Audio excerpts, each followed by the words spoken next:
All right, guys, welcome back to the Brummy Brothers. This week, we're tackling the UK obesity epidemic.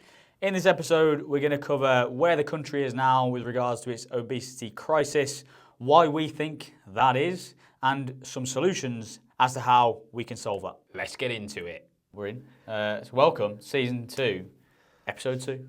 Yeah, so last week, we had a bit of a catch-up. If you haven't, Caught up, go watch that and then come back here. But yeah, so as promised, this is going to be the obesity epidemic, like revisited. Revisited, yeah. We visited this like 18 months ago. Probably like 2 years now, Yeah, which so is mad. One of our first episodes covering the obesity epidemic, obviously as coaches. Yes. Pretty pertinent subject, I guess. For sure. And it's probably gotten worse since we last covered it, unfortunately. But yeah, so this is going to be obesity epidemic revisited, but don't worry if you've not seen the original, because we're going to probably cover a lot of the same ground, because, spoiler alert, not a lot's changed. True. And that is part of the problem.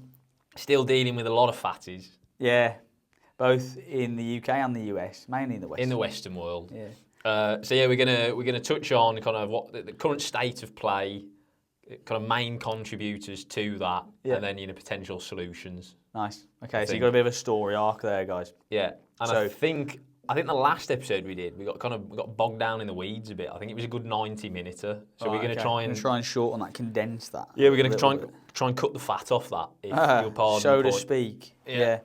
Wish someone else would cut the fat, to be honest. But anyway, so where are we at right now? I'm sure you got some statistics. We got some statistics, mate. Back to old school Pod Eddie with his stats. So a bit of current state of play. 65% of adults in the UK are either overweight or obese. 65%. Obviously more are overweight than obese, but if you lump them together, over half of UK adults are big fatties, basically.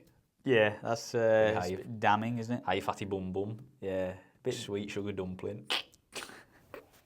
He's had like 2 coffees this morning, so he's flying. So if you're between the ages of 55 and 64, you're the most affected demographic of the population. So why do we think that is? That statistic goes up to 75%. Wow. If you're that age, which is bad, because that's the age when things start to go wrong. This is based on BMI, right? Yes. Yeah, so what people often think is, it's based on BMI, it's probably not going to be accurate. I'd argue it's probably largely still quite accurate, because the fringes that are affected by BMI not being accurate are people who have got a shitload of muscle, which is, 3% of the population. Not a lot of people. So for the most part, it's an accurate representation. Obviously, it goes off height and weight, so sometimes you can argue, okay, if you're a bit smaller, then it's not going to be quite as accurate. But for most people, for the majority of the population, it can be an accurate measure. For sure, yeah. If you're just kind of like the average person, don't be fooled into thinking that you're, actually like a professional rugby player. Yeah. You've got like fucking stack loads of lean muscle mass, because realistically, you are just a sack. You haven't, yeah.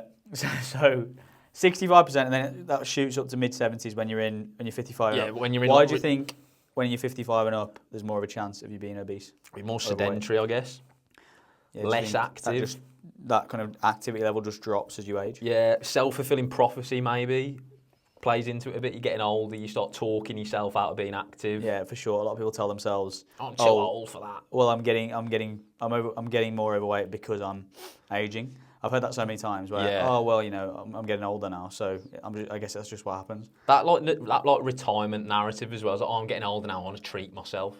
Enjoyment. Like Treat myself to being fat. Yeah, I've looked after myself now, so I'm just going to be a fucking lazy cunt. Yeah, often people think they've reached the finish line at that point, don't they? Yeah, it's like, well, ironically, if you adopt that mindset, you'll reach the finish line a lot sooner than you would like. Yeah, and you won't actually be able to enjoy your retirement. Yeah, because you'll be in a hole. Or a box. Let's not discriminate. Let's not discriminate. Yeah, so I mean, it's damning. Do we have a comparison to what that was last year?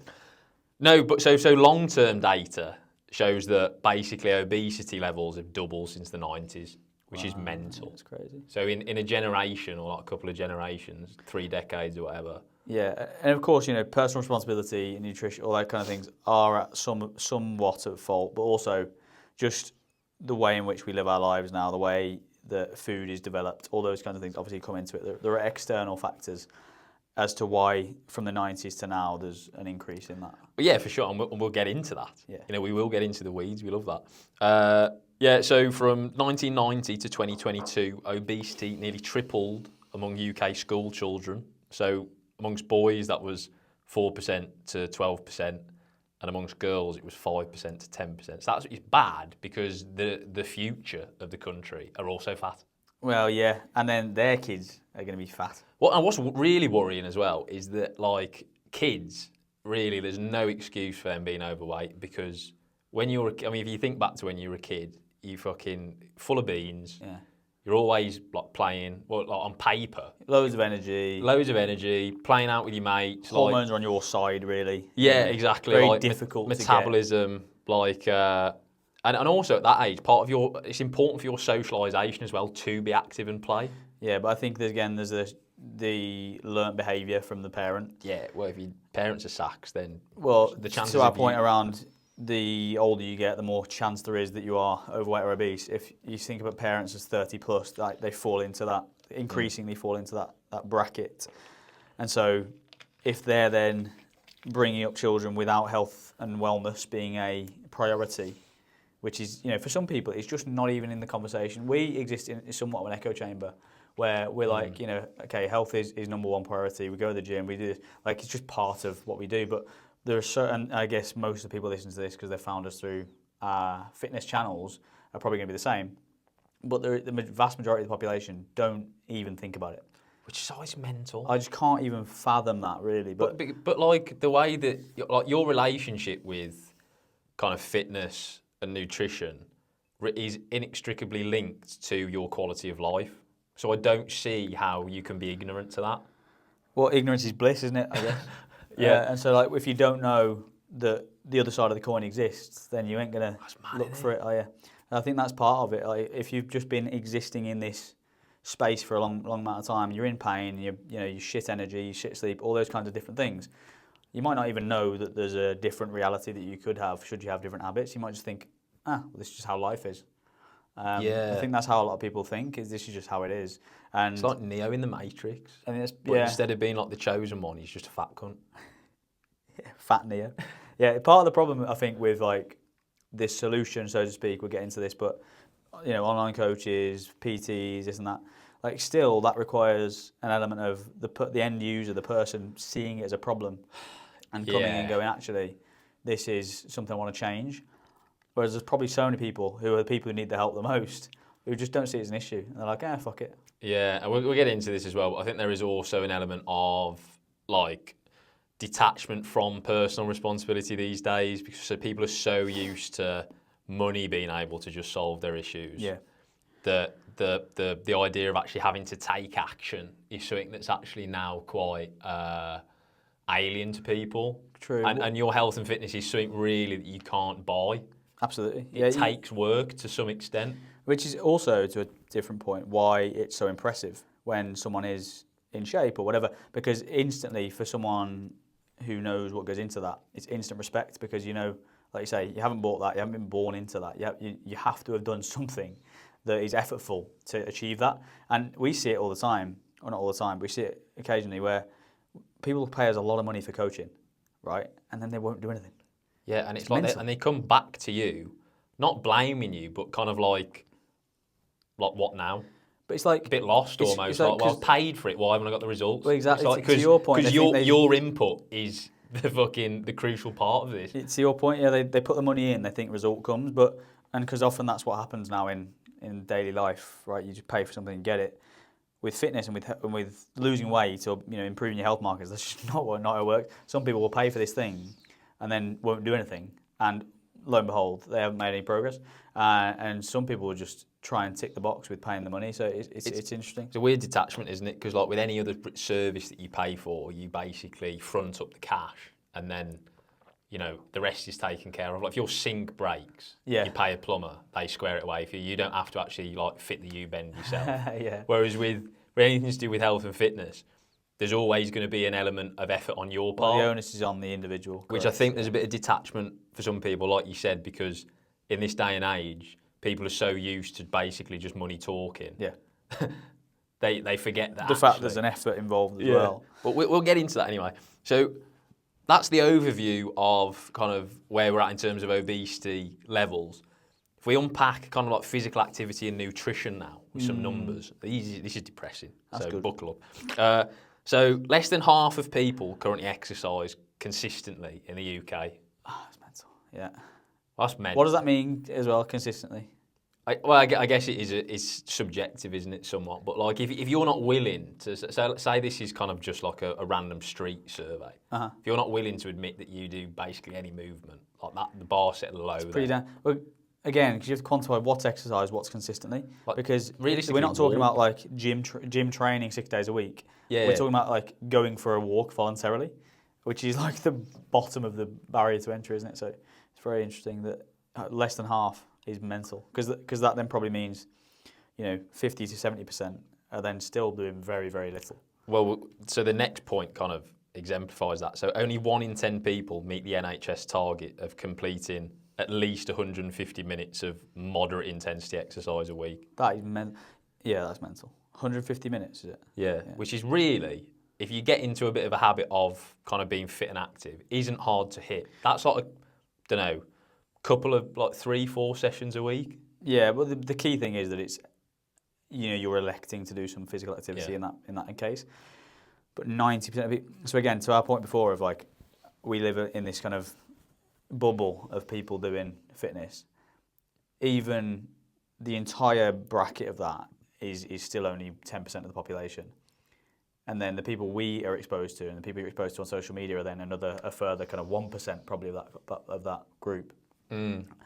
But there's such a massive swathe of the population who just aren't even hitting 150 minutes, which is mental. Yeah, I was exposed to this firsthand at the weekend actually, because I met up some of our mates from school and I went out in our local town really to the local Wetherspoons for a few 0% beers for myself. They were getting on it. But like you said, we live in an echo chamber, right? And I don't normally frequent those kind of places where, quote unquote, Gen Pop kind of frequent. Yeah.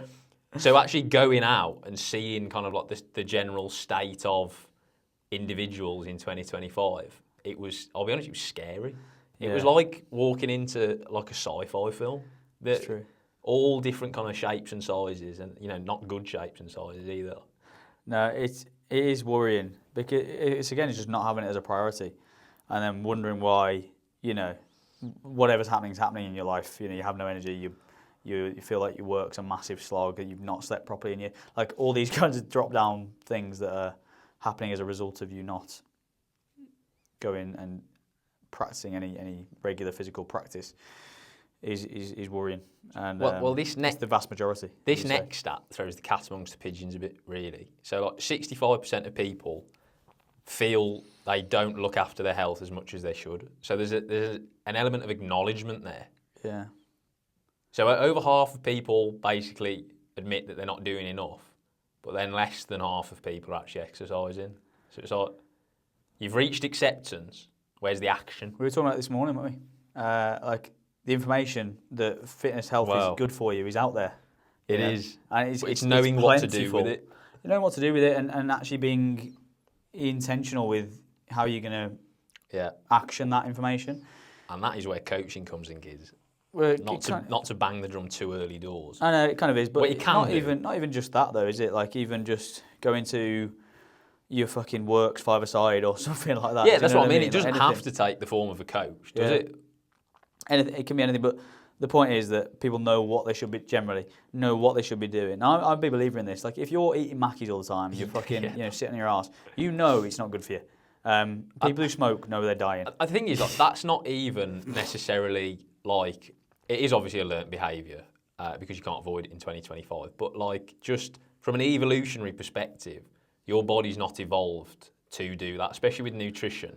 Like, there's going to be telltale signs that your body gives you repeatedly if that is kind of like a consistent behaviour for you, where it's going basically, this is wrong. Yeah. I don't like this. Can we stop? Obviously overridden, though, by the evolutionary response that we're getting calories in, this is good. Yeah. We need to keep fucking this coming in. That's where it comes from, that it's weird, that mixed signals from your body, isn't it? It's so easy to fall into that, I guess. Again, if you're having hypercaloric food, You're being like gaslit by your own body. You literally are by your own hormones. Yeah, this is fucking great. Oh, I'm dying. Yeah, literally. This is great in the short term. Let's keep doing this. Oh, I can shit through the eye of a needle. Yeah, we do this for 20 years, and now we can't move.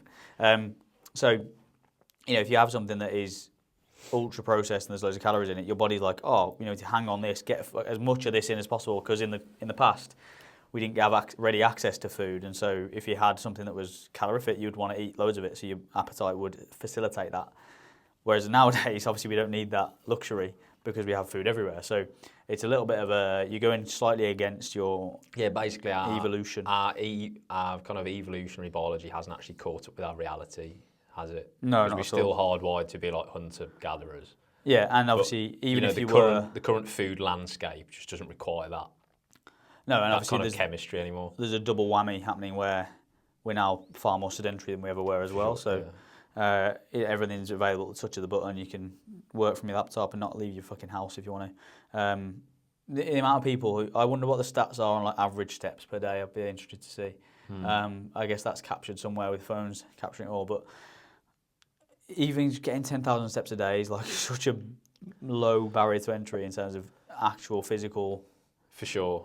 Health. And in terms of just kind of like calories alone, like it buys you a lot more wiggle room than not doing like 10,000 calories a day. Yeah, but I mean equally, it's probably like an extra 300 and you eat a fucking twirl and that's got there you go, mate. But in terms of like mental health as well, like walking, it's just such low hanging fruit for people that a lot of people aren't kind of like. I think a lot of people if they're like right at the bottom of the pyramid in terms of them not been physical for ages and they've really feeders. Yeah, they've really disregarded the health. I think it just becomes a real big mountain to climb in their heads because they might see Instagram might serve them our video or someone's video where like okay they're in the gym loads of times and they probably think that that's where they've got to get to. So the chasm, the gap between where they are and where they think they need to be is too big, and they're like, "That well, I'm not even going to start that because I can't gym 3 days a week." But it just goes back to your point of what you were saying, and like the information is out there, which just goes to show that a lot of this and the big barrier for people is psychological. Yeah. Because they create narratives in their head like this is out of reach for me. This is kind of like beyond the point of no return. It's not, because the information's there. The actual steps are very simple and basic. But it's again that psychological piece of like because you built it up in your head and you've not kind of done it before, it's an unknown path. That's the barrier really, isn't it? It's knowing the systems and the habits to put in place. It's knowing how to start. Yeah. Isn't it? Knowing how to begin this journey and realising that you haven't got to go to chapter 100 straight away. You've just got to open the book, basically. And like what's interesting, I was just thinking about then, is we obviously aim to educate and talk about coaching and all this kind of thing through Instagram Reels, typically, or through Instagram, right? Yeah. I was scrolling through Tom's Instagram fucking Reels to see what his algorithm was. My algorithm's mental. It's all fitness. It's all personal fucking development. It's all business stuff, whatever. So I was expecting the same. Because obviously, you just assume everyone's algorithm's the same. Tom's is just pure brain rot. So we're not even getting anywhere near. And Tom's obviously into fitness, into all this kind of stuff. But it's pure, just like cats, AI generated shit. It's like it's crazy videos that obviously have. The only value they have is to distract you, but they have no value in terms of education, anything else. So what I'm thinking is like he's someone who's into the gym and fitness and stuff, and he's not getting served any of this content.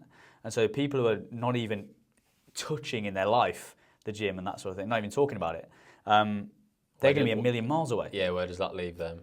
Well, all their content's going to be like fucking stuff that's probably counterproductive, isn't it? Mukbangs and mukbangs like gaming video, basically like things that are just reinforcing those negative kind of behaviours that have kind of got you into this in the first place. So interesting to think about. Obviously, our algorithm can be really dangerous because it can just facilitate or further facilitate how you already think and how you already view the world.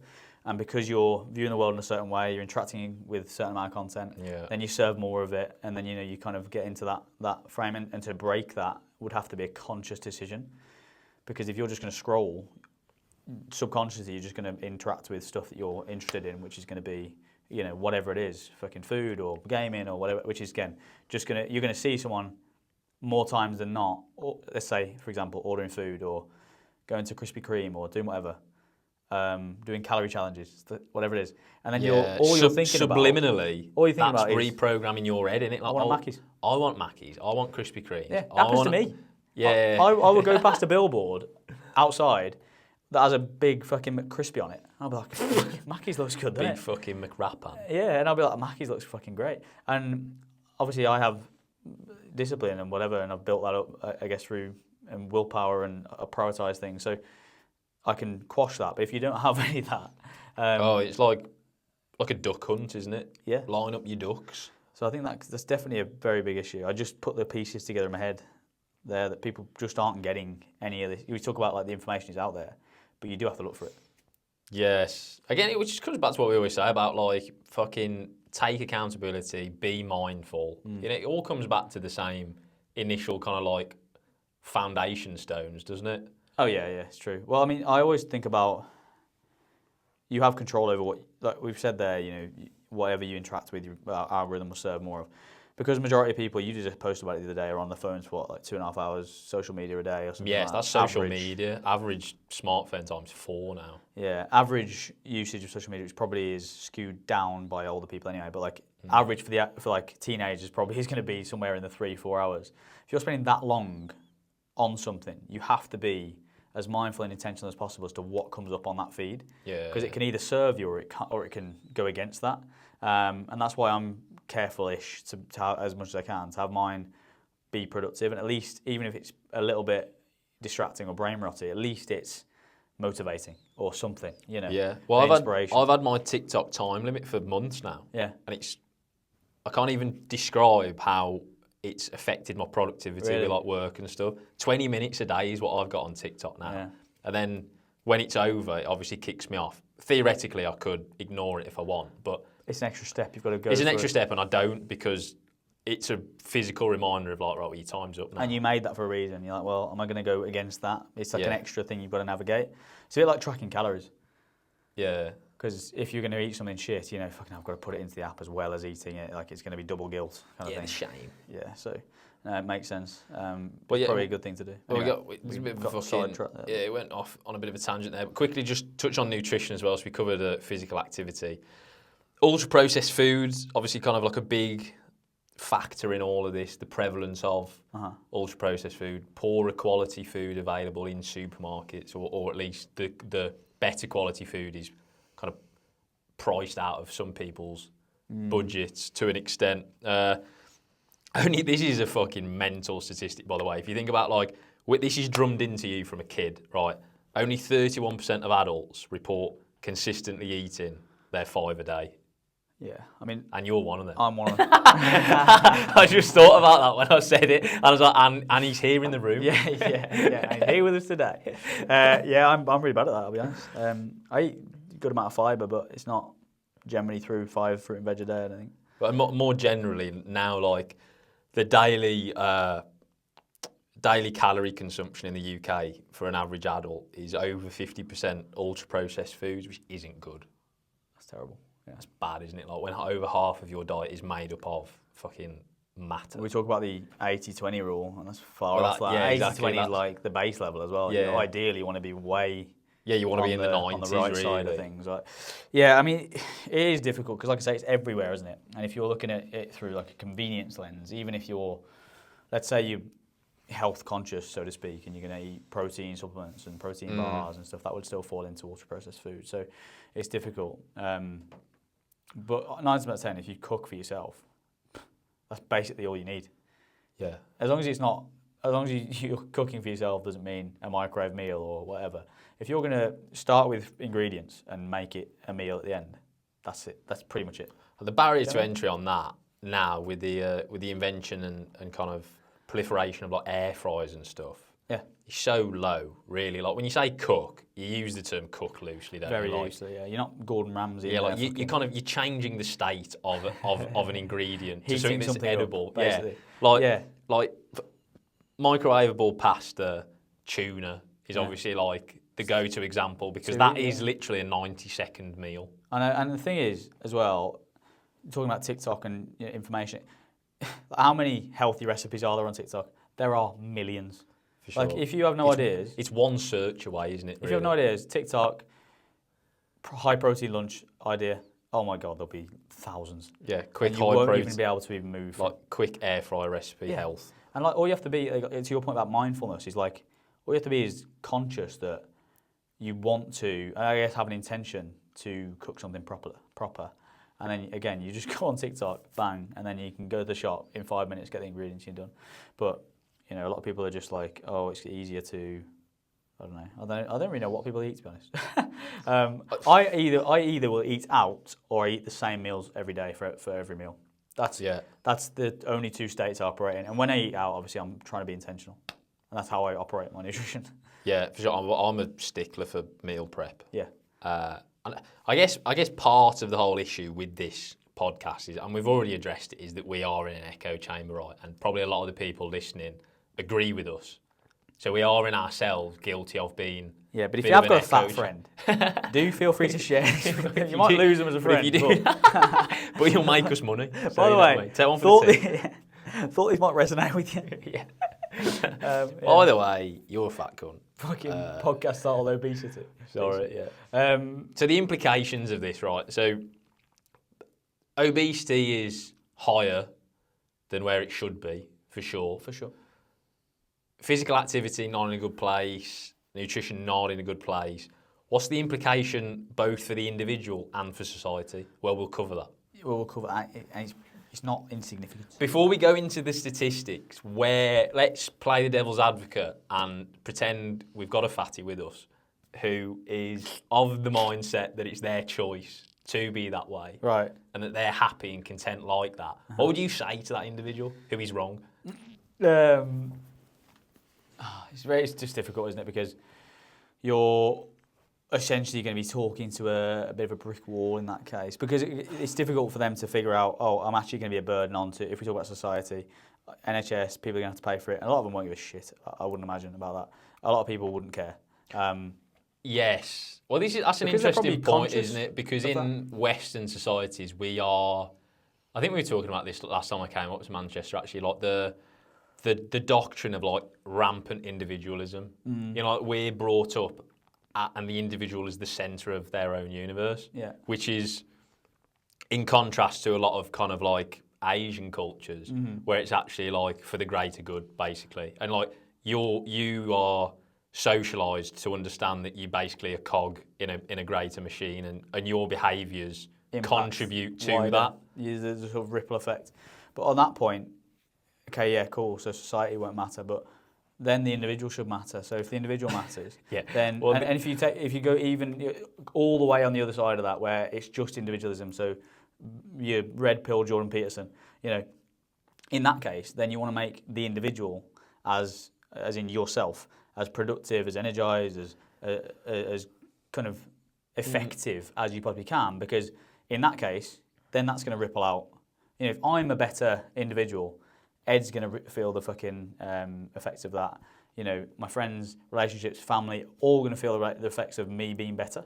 And that's the argument for that, is like, okay, yes, you're comfortable, being fat right now, whatever, or being lazy and unenergetic and whatever, but the impact that's having on not just you, because there is that impact, but everyone else around you, because you're not able to show up at an 8 out of 10, a 5 out of 10.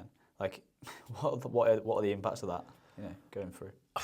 Yeah, it's obviously we're using a lot of language that will probably trigger certain people listening. We are doing that for comic effect. I hope you can see that. Yeah. If not, it's probably not the podcast for you.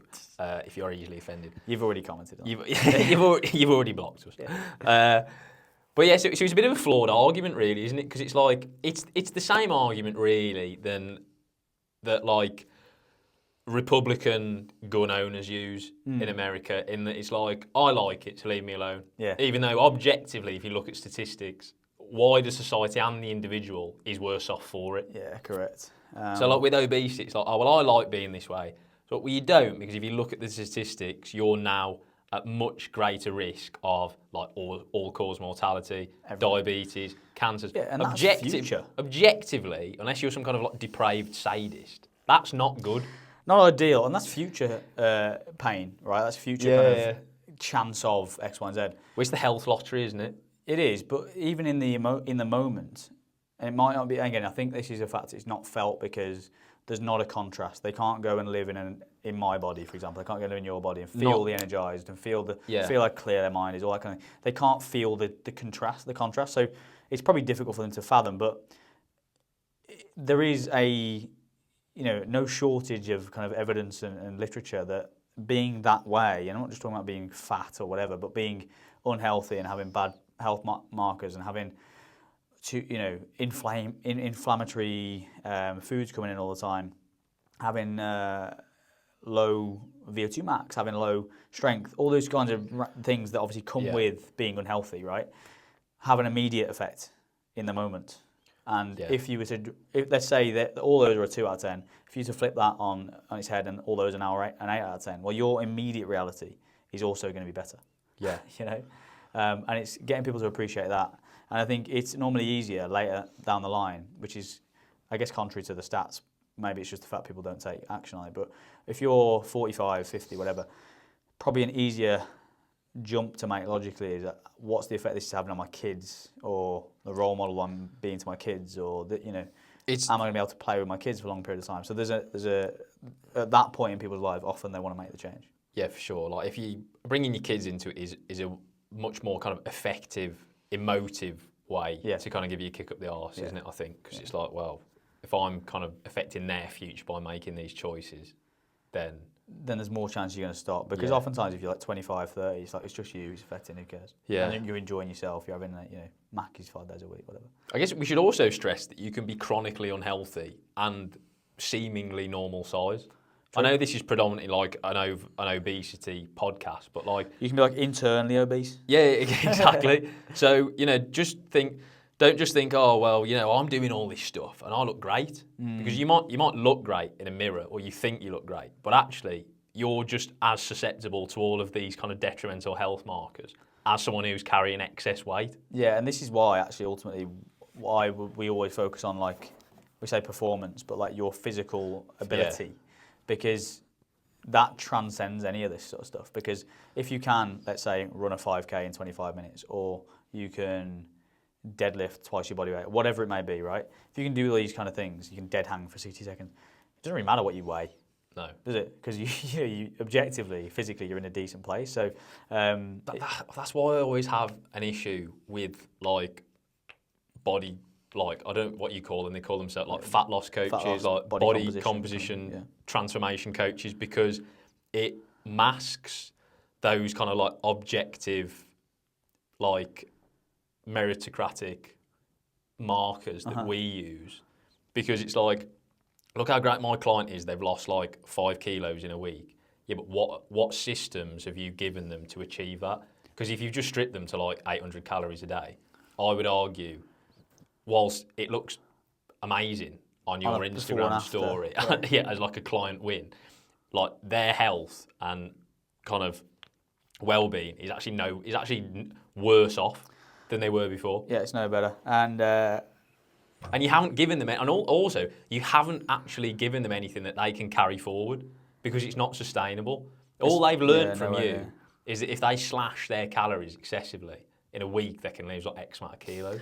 What can you do with that that's going to benefit you long term? And also, like, if you're someone who's hyper focused on just the way that you look to come into a sort of a different argument, and you're just doing, the bodybuilding stuff, and you're eating for that, and you may be smashing testosterone. Again, you're going to look. Oh, that's a whole different argument, isn't it? But you're going to look really, really good, aren't you? Yeah. But your health markers could be fucked. This is what I mean. Like you could be, a lot of people in that scenario, there might be some listening, are out of breath when they go upstairs. Can't walk up a hill. Like, that's mental. This is the argument we always give with bodybuilding. Like, how is bodybuilding a sport when supposedly at your peak on performance day, your body's literally shutting down? Yeah, well, it's the antithesis of every other sport, isn't it? Like, in competition day, for any other sport, you're performing at your best and you feel at your best. Maybe boxing would be a little bit of a caveat to that, because you're going to diet down, whatever. Weight and stuff. But majority of the time, it's going to be when you feel your best, your sharpest, etc. when you step on stage as a bodybuilder, you're fully depleted and you're about to pass out. Like it's mental. So yeah, I agree. It's not really a. So there's both. We just need to kind of cover that. There are both extremes. Like, yeah, it's a bit of a polarity there, isn't it? Yeah, like there's balance. Yeah, so you only come somewhere in the middle. But anyway, that was a side tangent. Yeah, so basically we've got a bit, again, another tangent, but we were trying to debunk the argument for like I like being this way, basically. And I think obviously from their own personal health perspective, it's a flawed argument. The economic burden is fucking massive. So the annual cost of kind of obesity to the UK at the minute is 126 billion. Mental. And there's a very prevalent kind of declinist narrative in the UK at the minute around like we've got no money, like the UK is going down the pan. If you can afford to leave, you are doing. Yeah. Hence, like the all the kind of billionaires and millionaires fleeing the UK to like the Gulf or whatever. Real issue, by the way. Real low-hanging fruit, really, there to fill a massive fucking black hole in our economy is to address overeating and obesity. 100%. That's a lot of 126 billion is a fucking shitload of money, mate. Yeah, it's ridiculous. The difference between a billion and a million is... Yes, there's 126 of those billions. Exactly. It was great. just to contextualize. But like, yes, what I'd say to the individual. Sometimes, and this is difficult because this is like, again, future, but even just having this as a thought architecture or as a process to think through, I always ask, it sounds morbid as fuck, but I always ask my parents this. That's good. It's called your marginal decade. You heard of this? No. So it's like a longevity kind of exercise you can do, but it's an argument for what you want to be able to achieve in the last decade of your life. So whenever that is, let's say we live till 90, 80 to 90. So you're asking yourself the question and trying to get a little bit of a clarity on what are some physical things day to day you actually want to be able to achieve in that last decade. Nice. It's like goal setting in the extreme. In the extreme. So you go, okay, I want to still be able to walk up and downstairs. I want to still be able to walk a dog or anything, whatever it is. However you want to spend your retired years, yeah? If you're now 30, then you can very easily reverse engineer that process and go, well, okay, I want to be, and Peter Attia, by the way, this isn't my own fucking genius, but if you want to, let's say, walk a golden retriever, which a lot of people would say, that's a big dog. That's pretty cool, actually, that. It's a big dog. That's a good goal. And exactly. And they're probably going to pull, and it's going to require some shoulder stability and whatever else. So you have to be strong to do that. So if you've wrapped when you're 30, you ain't going to be able to do any of that sort of stuff. So you might be really enjoying yourself now, but the times, give it 30 years, you're going to be fucking bedbound. Your quality of life is going to be horrendous. So I think that's a good exercise for anyone really to do, but certainly if you see health and fitness as something that is a second priority, well, what do you want to be able to do in that last decade? Because that last decade typically is going to be when you're retired. You have all the time in the world. You've probably had that as a goal to retire at that point, Well, there you go. That's something tangible. Like if you're still with us and you haven't tuned off because we called you fat for the past half an hour, then that is genuinely something useful that you can sit down and have a think about, I think. I agree. Isn't it? Yeah. Because it makes it more tangible. Because again, if you want to be able to walk up and downstairs, well, it's going to require some decent amount of strength. And who doesn't? Yeah. Realistically, if you get to that age, what is the point of existing if you can't do basic things like walk, go to the shop for a paper, walk your dog, spend time with like family, grandkids, travel, whatever. Exactly. Sit in a chair. You're for just a period of time. like bedbound basically, and have been for like the decade previous. The quality of life there is negligible, isn't it? Really? Yeah. I mean, there's a difference in technical terms between like a lifespan and health span. I think I love this. A lot of people are ignorant to this. That is the difference. The lifespan, as we all know, is how long you live. Health span is actually how long you live a functional life. Yes. So when your health span really deteriorates, there's no real point, in my opinion, anyway, of being there. But yeah, it's like use Ronaldo as an analogy. Yeah. So like your health span as a professional footballer is how long you can play at the top level. Yeah. Your lifespan is just how long your career is. Yeah. So Ronaldo, for example, he had a good health span, but now really he's just clinging on. He's in the latter end. He is the latter end because he's just in Saudi, isn't he? Yeah. Could argue someone like James Milner nailed it. Yeah. Because health span and lifespan are very close together. So what you want is that close existence between the health span and lifespan. If you're 89 and you're still kicking on, but then you cuff it at 90, that's great. Yeah, if you're towards the latter end of your 30s and you're still playing in the Premier League, then you've nailed it. Yeah. Anyway, I think that's a good side tangent to cover. Yeah. So the solution, what I thought we'd do now, is we've covered all the kind of groundwork. Yeah. And we've kind of riffed on a few things. What I thought we'd do now is basically go over the solutions that we pitched in the last episode.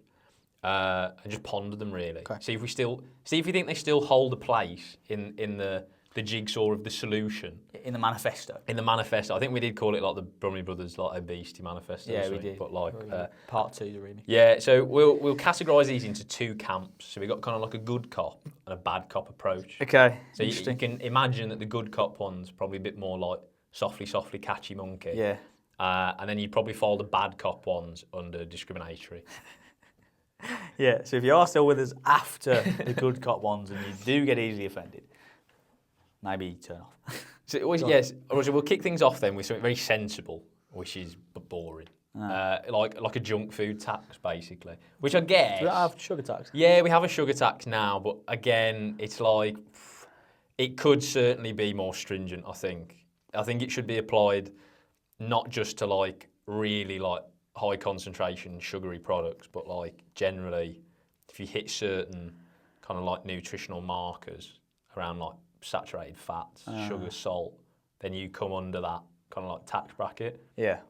Yeah, because it's not just sugar is the issue, is it? The problem is like, a lot of these ultra processed foods are designed and produced for profit.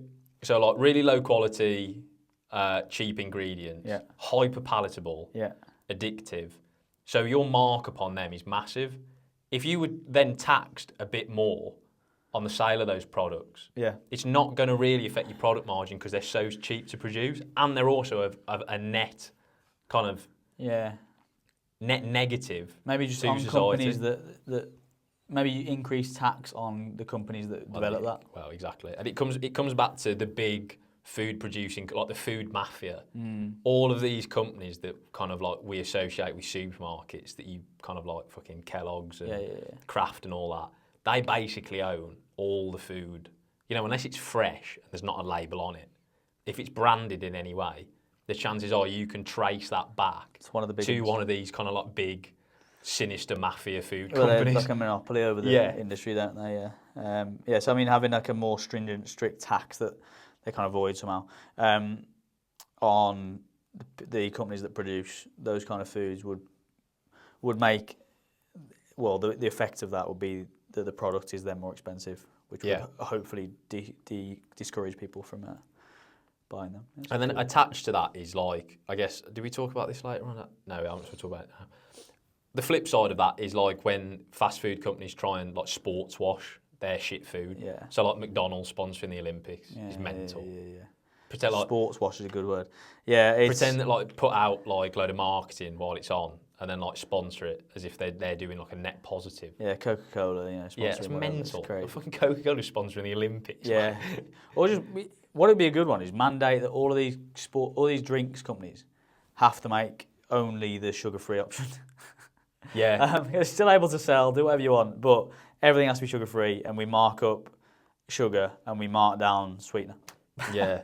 That argument is mental. I don't know if it's still happening, but like at one point there was the argument that you should drink the full fat versions of stuff because like normal sugar's better than like artificial sweeteners, which is There's a lot of that. People still believe that a lot. Fucking mental. Yeah, it's mad. By the way. Because also a lot of those bad sweeteners now, I mean, really artificial sweeteners objectively aren't amazing in that they kind of like rewire your brain into... Yeah, I mean, there's minimal research thing for that, but it can happen. It's a fucking shitload better than drinking like a full fat can of Coke that has like so much actual sugar in it. Like, I know. I don't even know... I haven't got the... I don't know I think just like how... It's a mental amount of like teaspoons of sugar. Oh, yeah. I mean, I was talking calories, but yeah, it's if you're crazy. drinking multiple ones of them a day, which people do, by the way, they drink that instead of water because I don't like the taste of water. Yeah. Brilliant. That's what your body's made of, so get used to it. Get used to it, yeah. Get used to it, you cunt. Yeah, that's mental. If you're... Sugary, drinking your calories is like the number one thing that you can just get rid of. Like, your Starbucks has fucking 400 or 500 calories in it. It's mental. Like, have an actual coffee, and that saves you It's such low hanging fruit. Like it's like calories from alcohol, calories from like carbonated sugary drinks, having syrup in your coffee. Shit like that is just such low hanging fruit, unnecessary. Yeah. But compounded over time. Actually, it makes no difference really to your life. Well, so like the sugary drinks one's a great example because you can literally just swap that out for something with 0 calories in, and the taste difference is fucking negligible. Yeah, it is like a magic pill. It's like if you're not doing that, what are you doing? Because it tastes the same, and you're saving 300 calories net. It's mental. Anyway. Yeah. So junk food tax, I think, is a good one. Yep. Compulsory workplace exercise for sedentary jobs. So like at school, you obviously do PE on the curriculum because the rest of the time you sat down. Why do we stop doing that when we leave school? Yeah. As if like suddenly, I don't need to exercise now. What it'll be is obviously these companies wouldn't see that time as productive and would see that time as they're paying the individual for not generating any income. I'd love, to get Rory Sutherland's perspective on this because he thinks a lot more big picture in terms of kind of like what is actually productive. It's a lot less binary thinking. What'd be really cool is to A/B test it. Like you have 50 companies that do mandatory 3 days a week exercise. 50 companies that don't. They work the same hours. So the company A would work effectively actually work less hours because they've got to do their PT as well. Company B would work more hours. I'd just love to see if you map that out over a year. Who's more profitable? Whose morale's better? Whose staff retention's better? Whose illness quota's better? Well, I know what the answer's going to be. But again, with loads of this kind of stuff, like Scandinavia has already trialled this in workplaces and stuff. Japan. And a lot of the initial feedback is great. Yeah. It's just about getting past that really like reductive, like finance department runs everything, bean counter approach to business, where it's like input output. Yeah. Working less productivity. Yeah. It's such bullshit that. Because I mean, look at the US, like their work hours are fucking so much greater than work hours in Europe. Is their productivity like proportionally any better? Not, no, it's not. No. So just sitting at your desk, really, Well, it might make your boss feel better. No. Because he thinks he's got some kind of weird power control issue thing. But in terms of actual productivity, you'd be better off improving the quality of life of your employees. So when they're at the desk, actually fucking do something. We know that intimately, and we speak about it all the time in terms of deep work and having 8 hours deep work. You have to be like, I have to have elite levels of conscientiousness to be able to actually do that. It's insane. The stars have to align really. Like you have to have like 8 hours of deep work, 5 days a week. If you did that, you're in the top 1%, 0.1%. Sure. Now I think with people's attention spans for sure. I think just anyway, like just the natural ability to be able to hold that amount of attention. But most people can maybe manage 3, 4, 5 hours. That's still good. Still very good Because I would argue incredibly productive in that time. I would argue now that like attention deficit is so normalised just through behaviours that we're used to, like with doom scrolling and stuff. Still having that in your locker, being able to dial in for like 3-4 hours a day, is still fucking good by most people's standards. The statistic or the research has been done on how distracting having a phone next to you is. So if let's say you lock in for 15 minutes and then you check your phone and there's an email come through or something like that, even if you have a watch on that has a notification on, if that comes through, it takes you another 15 minutes to get back on task, which is mental. Yeah. So think about how many times that probably happens over the course of a day. And so that's not deep work, by the way, because you can't actually get into that state. And if that's happening, you're not in that flow. So you're not actually having productivity or being productive and having an impact. So to the point around companies mandating this, hopefully what it would do is maybe it reduces absolute work hours to 5 hours a day versus 8. But the other maybe one of those hours is then physical stuff, like recreation time or whatever. Yeah, or it could be like time for walking or whatever. And then the 5 hours you're at your desk, you're probably 100% going to be more locked in, and you probably get more done. Yeah. Which is again why I think A/B split testing this, where you'd probably be at the same level of productivity or more. I think you'd be greater. I think you'd be far better. Certainly over if you map it over long enough. It's like Parkinson's law as well, isn't it? You'd value that time at your desk more instead of sitting down at 9 a.m. and thinking, "Fucking, I've got like 8 hours to fill it." Yeah.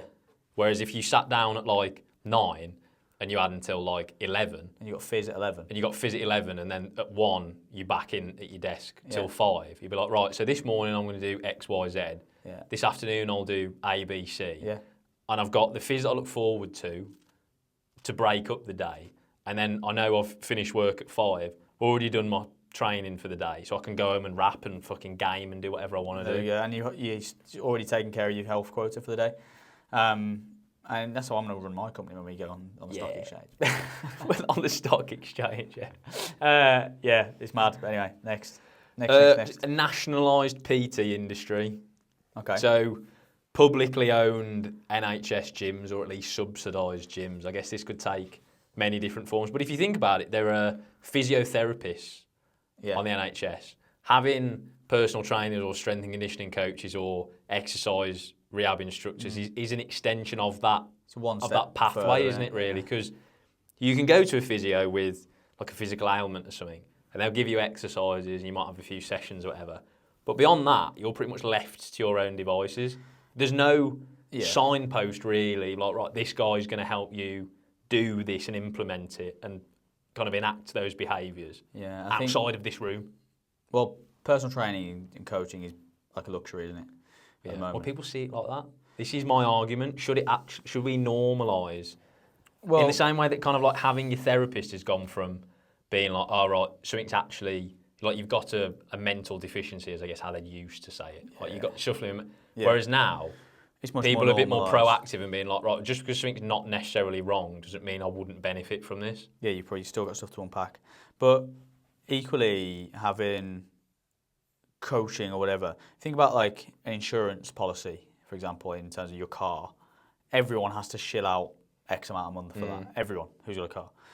Why hasn't everyone who's got a body got to do the same for their physical vehicle? Because it's exactly the same, by the way. Like when something goes wrong, you need some help with it. Well, isn't this a thing? So, like some insurance companies now for life insurance, is there some kind of like incentive if you can hit certain like health markers? Yeah, vitality, yeah. So I guess that's a version of it. Incarnation. We said it last time that the government should do it, where they incentivise you with something financial if you hit certain quotas. So. Actually, we did touch on that, didn't we? Because like people ultimately, like money talks in 2025 in kind of Western capitalist society. Everyone wants to take home more money. That's So how do you address the issue of obesity? You probably attach a financial incentive to it. Yeah, I said tax breaks for step counts. For sure. Like, what do people hate? What are they always moaning about? Taxes. Yeah, and again, map it out over time. If there's more people who are healthy, well, tax pays for this obesity epidemic anyway. So yes, you're going to get less tax. You're going to actually be in profit eventually. There you go, Kia. Yeah, like it's fucking. There you go, Rachel Reeves. All you've got to do is make that somehow workable for every individual, and obviously track them somehow. But just as you say, you're self-employed and you submit your taxes, why aren't you self-employed and you can submit your physical? Your Strava information. That would be so much better. Like, you know how much of a ball ache it is to do like your tax self-assessment? Yeah. Loads of shit. Imagine if you were just like throwing out like 5k times in your form and shit. Or like, attaching videos of you squatting. That's it, mate. Imagine watching that number come down. Even simpler though, like you offset your taxes with the amount of steps you do per year. Yeah. So simple. Like you get a percentage per 100,000 steps you do in a year, for example, and let's say you're going to pay $5,000 in tax for the year, and you do 100,000 steps that year, then you get it's down to 3.5. Yeah, everyone's going to do 100,000 steps, and no one's going to not have the time. By the way, in this case, in this scenario, I don't have time to get steps in. This is the thing. Yes, as soon as you make it within people's financial interest, it's so funny how their priorities suddenly shift. Oh, yeah, sure. Massively. Yeah. Because it's not that they never had the time; it's that it wasn't a priority. Yeah. But if you financially make it a priority, suddenly you have people's attention very quickly. Exactly. Yeah, very interesting. I think that obviously it's very hard to implement, but I think that could be such an obvious solution from my perspective. Anyway, next one. Well, we'll do bad cop now. Next. Yeah. So buckle in. Structured transportation pricing around people's weight. Ooh. There's a famous Ricky Gervais sketch around airline ticket pricing. Actually, this makes perfect sense in terms of airline, because you do get charged per kilo of baggage. Well, this, on paper, does sound really discriminatory, but if you actually unpack it, there's an incredibly rational argument to it. Incredibly so. If I'm if you pay for baggage when you go and you... This is fucking mental, isn't it, really? Right, Like, we've all seen it. We've all seen it. 20 kilos of baggage is a lot of money. It can be an extra £100 on your flight. They're back. You pay for both flights normally. It's be another 150 on your flight, which is mental, by the way. If I then stand next to fucking Fatty Boom Batty, right? Good choice of words. Who's diplomatically put. Yeah, who weighs 100 kilos, right? I weigh 75. Yeah. There's your 25 kilos. Well, that's it. If you're How like, is it any different? If you get on the plane and you've been entitled to like your 20 kilos of baggage and you're what, like 70 odd kilos, and you get on the fucking Airbus and you're sat next to another Airbus and they've had the same baggage allowance as you, but they weigh 50 kilos more. How is that fair? I don't get it. You've paid the same price, but they're fucking making the plane work a lot harder than you are. Literally. And then they've got baggage as well. Like, it makes no sense. Emotional baggage? Yeah, probably. I think, to be honest, like you say, it sounds quite out there and, discriminatory, but actually, I don't see why that doesn't make sense. Well, it doesn't really, like, because I know again, like, because everything's run. And this is another Rory Sutherlandism. I like the finance function. Everything's run through finance departments now. If you put that into a spreadsheet, which a lot of these people like doing, because they've got autism. I wouldn't have to do that because they don't have friends and they've got autism. If you ran the math on that, is in terms of like, what's cheaper to operate: a bus full of kind of quote unquote healthy weight people, or a bus full of people who are kind of like a percentage over what's considered a healthy weight. The fuel cost of that over years is going to fucking add up. Exactly. And so the only way to compensate that is to charge people more. If you're looking at it purely from a financial standpoint. Exactly, which we often do in this world. Yeah, exactly. That's what I mean. The finance function. So and again, like even if you're going to buy a normal ticket, to your point there, like you're basically paying for the amount of fuel you use in the aircraft, I guess, partly, right? And so if you're going to pay just for the ticket and no baggage this time. Well, if I'm making the plane lighter overall, average, I should be incentivized. Should be incentivized for that, but it's not how we work. And sometimes, people are taking up 2 seats. Yeah, that's mental. I don't know. And how I feel about that. It's not necessarily 2 seats, but it's all. I know exactly what you mean because they're not, but they are. Yeah. So if you get stuck, that's bullshit. That it is because it's not fair, really. No, it's not. I've spent all my life trying to keep myself in 1 seat. Basically, right? Try and keep myself, my shoulders in enough, diameter so that I can sit in 1 seat. Whereas, Susan is just wrapped for 20 years. She loves Krispy Kreme. And she's spilling over the edge. And then, all of a sudden, I'm having to be over to one side on the seat. Well, that's not fair, right? Because you've paid the same price for a ticket, but your experience on that flight has been detrimentally impacted by her, even though she hasn't had to pay any more for the inconvenience she's caused you. It's selfish, isn't it, really? It is, and, ultimately, we do sound very Andrew Tate right now, but it's legit, because I've been in the situation where I'm in a three-man thing, and I'm pushed over to one side because the geese in the middle is huge. And it's like, how is that fair? Realistically, how is that fair? Because like you say, you pay the same amount, and I'm now having to spend 9 hours with my crooked fucking back. Yeah. It's a bit selfish. Realistically, in hindsight now, I don't see that policy coming through soon. No? Now that I've spun it back. Okay. But on paper, I stand by the fact that there is some rationale to it. Well, just from a moral standpoint, it's just not fair. Yes. Anyway, next. And also, there's a whole other argument of how kind of ethical are airlines in general anyway, in kind of the era of climate change. Yeah, but I think you're fighting a losing battle there, really. Yeah, probably people aren't going to stop flying, are they? Again, it comes back to being selfish. Got to think of the greater good. If China suddenly decided that the Earth was fucked and we needed to stop flying, that would happen, mate. Yeah, it's true. And that's why you should always rule by fear. Yeah, well, ultimately, China, you start throwing the word democracy around, suddenly people get, long hair and blue hair and ideas. Yeah. You want to suppress that, really, and make sure, as I say, that they are scared. Make sure they're scared and they're not going to rise up. Yeah, and then finally then, so that one probably slim margins really for getting. In terms of reality. Yeah, this probably even less. Firmly file this under probably worse than discriminatory really. Kind of like actively seeking to offend people. So this is inspired by a TV show that was a fond favourite of mine when I was younger called Hole in the Wall. Hole in the Wall. People of a certain age will remember this. If you're not familiar with Hole in the Wall, it was kind of like Saturday night light entertainment. Very much does what it says on the tin, in the kind of minor kind of C and D list celebrities would be kind of presented with a big kind of polystyrene shape in the form of a wall that would kind of spring towards them on a big conveyor belt, and they had to adopt that shape.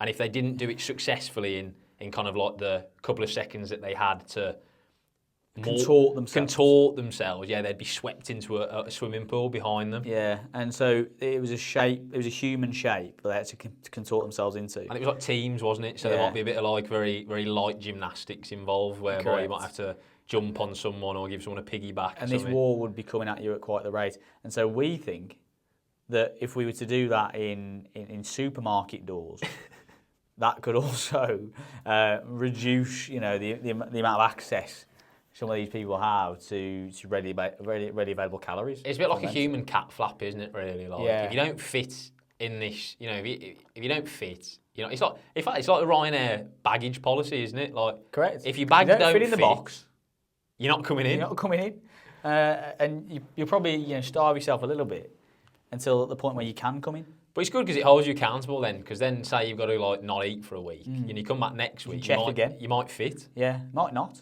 But ultimately, then that's your fault. So you have to another week, rinse and repeat. Another week, lock back in. And again, financially, you're saving loads of money because, as I say, you aren't eating. So, and you are probably an individual who spends a lot of money on food. Yeah. Or maybe we just put it at the end of the cake aisle.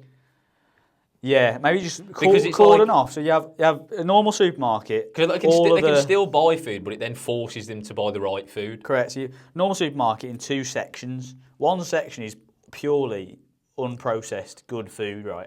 And that's open to everyone. Yes. Let them all come in. And then for the next section, you have a hole in the wall, which is slim. It's a bit like Berlin, right? So obviously Berlin, famed for its nightlife, but it's very kind of gatekeeping exclusive, isn't it? So you've got nightclubs that are open to everyone, i.e. like tourists. And then you've got nightclubs that are only open to certain people, who holds... Like Kit Kat. Who hold certain worldviews and that like walk around with anal beads up their arse and stuff like that. Yeah, with assless chaps. So, arseless chaps, handlebar moustaches, leather clad, you know the type. So what we're talking about there is the supermarket equivalent of that. Yeah, and rather than having a doorman or a bouncer who's Romanian and 8 foot and has previously been convicted of GBH. You've just got a big polystyrene shape that is kind of in the vague outline of a healthy weight human. Yeah, I mean, maybe you're only just able to get in. Well, you might scram the cakes that you got get out. Exactly, that's it, isn't it? So like, you've spent months starving yourself to get in there, and then kind of like the excitement gets to you. And before you know it, you're a couple of like Colin the Caterpillar cakes in after about 20 minutes. And then you soon find that you've actually put on that weight again. And you can't get back in. And then you're trapped with all the Colin the Caterpillar. And are now trapped in a kind of sick, twisted purgatory whereby the only way to stay alive is to eat more cake. But that prolongs the time that you'll now spend in purgatory.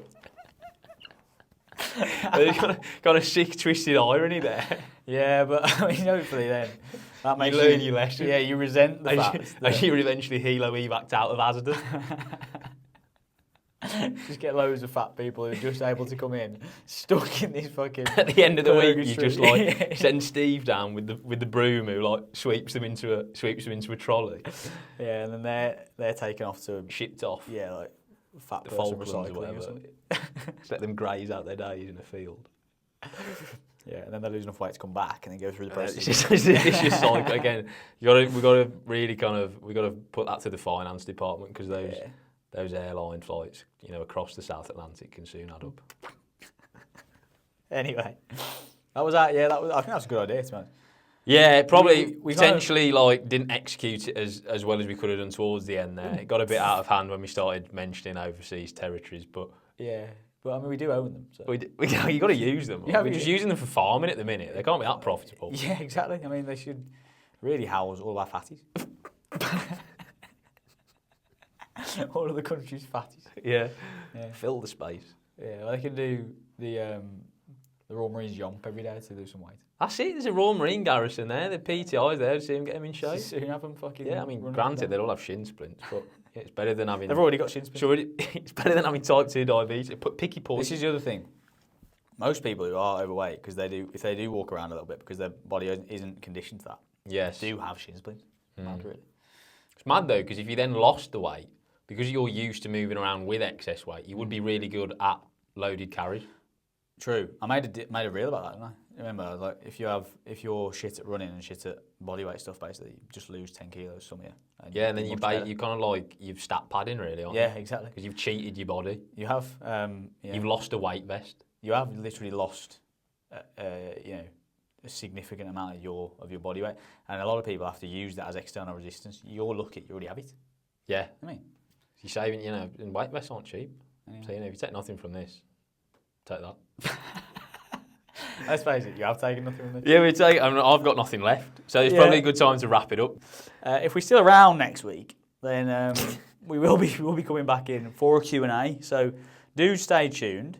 That's our next episode. Hopefully you're enjoying these episodes coming in now every 2 weeks. Every 2 weeks, locked in. Yeah. Locked in. And we're back, baby. We are back. So 2 weeks' time, look out for a Q&A on everything, really. We've not pigeonholed ourselves, have we? We haven't. Going to come thick and fast. And we'll throw in some segments as well. Yep. Ideal. See you then. Thanks for watching.